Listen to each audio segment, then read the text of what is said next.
Hi, Scott Orlin with CINEMA-Magazin.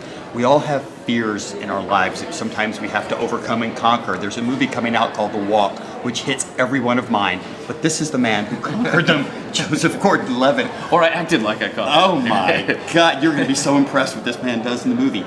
A lot of times actors are asked to put on the shoes of people who actually lived.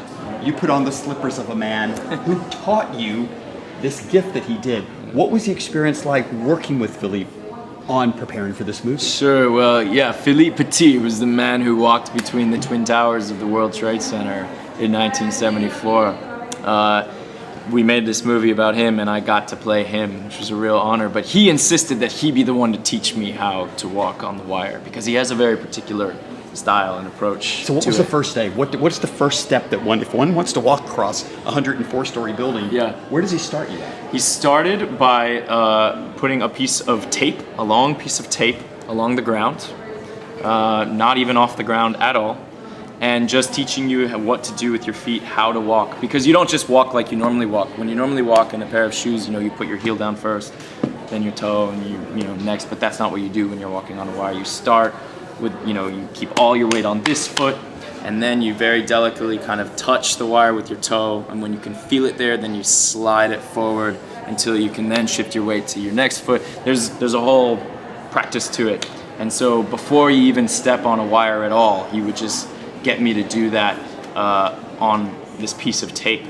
And besides those technical specifications, to him it's also very important that you do it with a certain grace. Because to him, he doesn't think of wire walking as like a sideshow or a circus act. He thinks of it as, a very poetic work of art. But that sounds like your director as well. I mean, a poet in what he does in creating his work of art. Yeah. What do you think with Robert Zemeckis, that he was really, it wasn't about the walk per se. I mean, it wasn't about, there's something about overcoming a fear. Is it something about mastering it? Sure. What do you think Robert's motive was telling the story? Well, doing something that's impossible.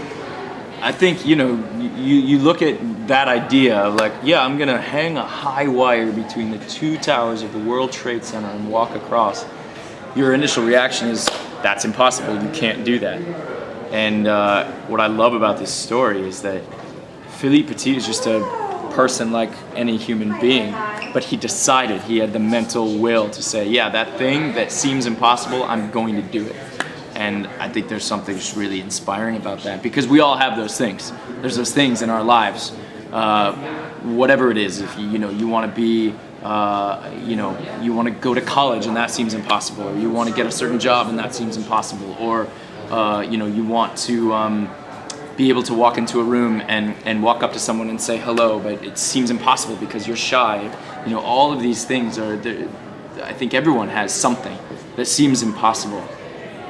But most of that impossibility is just really inside your head. I can vouch for that because I tried to do the simulation and it was impossible. I got 3 steps. So I so admire this man for being able to actually do it, even though it was with act like I did cinematic tricks. Joseph, thank you so much. Thanks very much. Congratulations. Great talking to you. And Scott Orlin. Until next time.